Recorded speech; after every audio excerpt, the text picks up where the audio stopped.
Hello again. I am coming to you today from back in my headquarters here in San Marcos, and we had a wonderful time at the beach, and I outran some jellyfish. I had a point. I had one of my friends. In fact, it was the same guy who told me he knew me when I was 100%, and I wasn't that great. He said, "You're having a foot race with a jellyfish, but jellyfish don't have any feet for a foot race." But I replied to him, "I've got to take my unfair advantages anywhere I can get them." And I think at the beach, I was able to outrun the jellyfish with my cane while I had been beaten by them about a few months ago when I had a walker and I could only take 4 or 5 steps and I was out of breath. So this time though, I really nailed them. I flew, I virtually flew because I did certainly not fly in fact.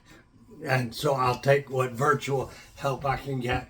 But today I wanted to talk to you a little bit about going to the bathroom in the hospital after a stroke. And I know I had one of my followers who said to me, it doesn't sound like a very good subject, and she discouraged me from getting too far down that rabbit hole of talking about going to the bathroom. But I do want to talk about it because nobody talks about it, and I think it is very important to be able to talk about it. In fact, I think that's one of the things that's wrong with us Americans is we don't talk about it. And we actually all have to go to the bathroom, and it's a very universal difficulty, but it's a matter of shame and body image. And I want to start out by saying something. I remember when I was hale and hearty and in my 40s and I was on top of the world, I took great pride in saying to people, if I can no longer take care of my own toileting, I'm done with life. Life is not worth living, in other words. And what I found out was in a blink of an eye, you can not be able to handle your own toileting. It's a very complicated matter. And the truth is, if you go into the hospital, even if you can tend to yourself and your waste issues, it's a very close setting. But for me, I was comatose, and so I certainly couldn't take care of that. And even when I did wake up, I found out that one of the common problems of having a stroke is called neurogenic bladder. And it means that the signals between your bladder and your brain are not working properly. And so your bladder has a mind of its own.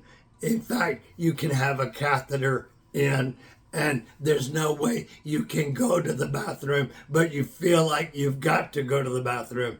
And so one of the difficulties that I had had to do with my catheters. I could not, even when I was didn't have a catheter, I could not relieve myself. I could not pee by myself, and so I would be very miserable. And I became a great student of what is called a bladder scan. It is an instrument like a sonogram that expectant parents see the baby with. It can tell you how many milliliters of urine is in your bladder. And the truth is, they will not catheterize you unless it reaches a certain threshold, 700 milliliters or something like that, 800 milliliters. And that is a pretty full bladder. And you have to have a pretty full bladder before they will catheterize you. And let me just tell you this, you are one miserable human being if you are begging someone to come and stick something into your urethra to give you some relief. And I often found myself in that situation. Even when I was not conscious in my waking hours, I would have times in the night when I was begging nurses to come and scan my bladder so that they could maybe see that it was full enough to catheterize me and give me some relief. And so I had a Foley catheter for most of the time that I was in the hospital. And when I got out of the hospital, I kept having urinary tract infections, and I am very sympathetic now to women who are much more inclined to have urinary tract infections. But I had one urinary tract infection, and I had to be taken to the emergency room, and I had a 104 temperature, and I was crazy out of my head, and I had such swelling in my urethra that when they tried to catheterize me, it would not go in. And so that was a very painful and difficult problem. And now I have what is called a suprapubic catheter, and it goes directly through my abdomen into my bladder. And so it doesn't involve my urethra at all.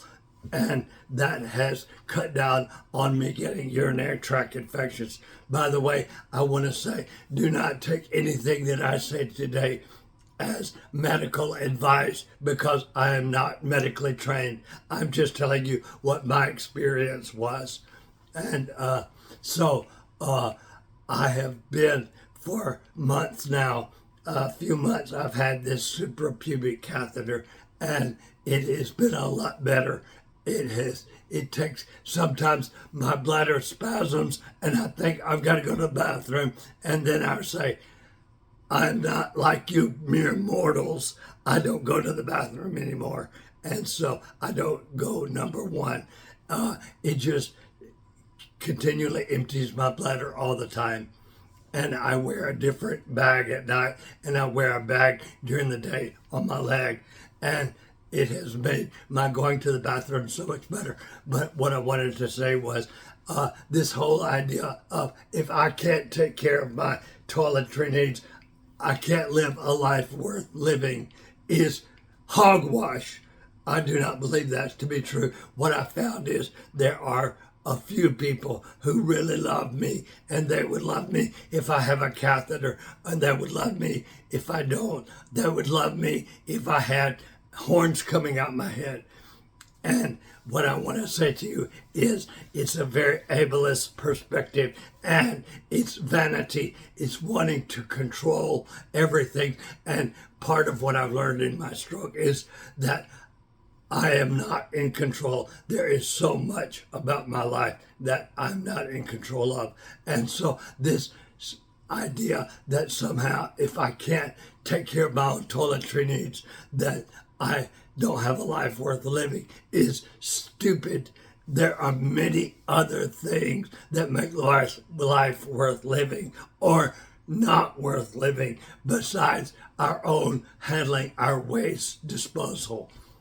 So I wanted to give you kind of a behind the scenes view of one of the things.